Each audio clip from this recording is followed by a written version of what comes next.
विश्वशांती महायज्ञ सोहळ्यानिमित्त नुकतीच भव्य मिरवणुकीची उत्साहात सांगता झाली। धार्मिक विधी, लघुशांती आणि मूर्ती प्राणप्रतिष्ठेपूर्वी काढण्यात आलेल्या या मिरवणुकीत भाविकांनी मोठ्या संख्येने सहभाग घेतला।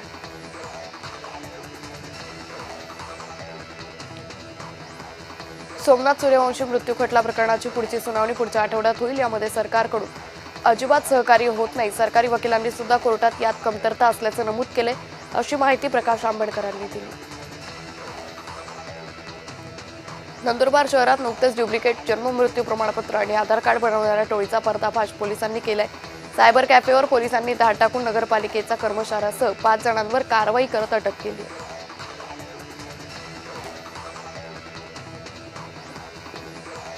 यवतमाळ शहरात अजित पवार यांच्या अस्थि कलश यात्रा काढण्यात आली। यावेळी कार्यकर्ते भावनिक झाल्याचं दिसून आलं। यात्रेदरम्यान कोणताही अनुचित प्रकार घडू नये यासाठी प्रशासनाकडून चोख बंदोबस्त ठेवण्यात आला। बुलढाण्याच्या रायपूर गावात पाण्याची भीषण समस्या निर्माण झाली आहे। पाणी पुरवठा करण्याच्या मागणीसाठी संतप्त महिलांनी जिल्हा परिषद कार्यालयात धडक दिली। ताबडतोब गावातील पाणी पुरवठा सुरळीत करावा अन्यथा तीव्र स्वरूपाच्या आंदोलनाचा इशारा यावेळी दिला। बुलढाणा जिल्ह्यातील कुऱ्हा ते मलकापूर मार्गावर सुरू असलेल्या कामातील हलगर्जीपणामुळे बसचा अपघात झाला। चालकाचा अंदाज चुकल्यानं बस अचानक घसरली। घटनेत 3 प्रवासी जखमी झालेत।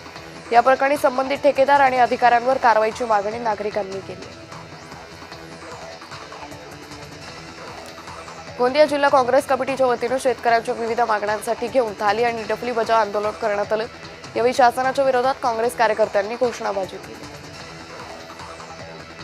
माथेरान शहरात ई-रिक्षा आणि हात रिक्षांबाबत सर्वोच्च न्यायालयाच्या आदेशाची अद्याप अंमलबजावणी होत नसल्यानं 10 फेब्रुवारीपासून ई-रिक्षा आणि हात रिक्षा बेमुदत बंद ठेवण्याचा निर्णय श्रमिक शिक्षा संघटनेने घेतला।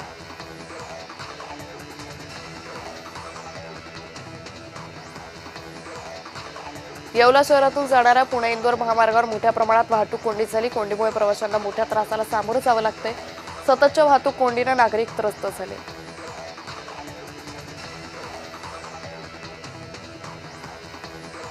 महाडच्या MIDC मधील कंपनीला भीषण आग लागल्याची घटना घडली। भीषण आगीमुळे कंपनी परिसरात भीतीचं वातावरण पसरलं। आगीत 2 कर्मचारी जखमी झाले।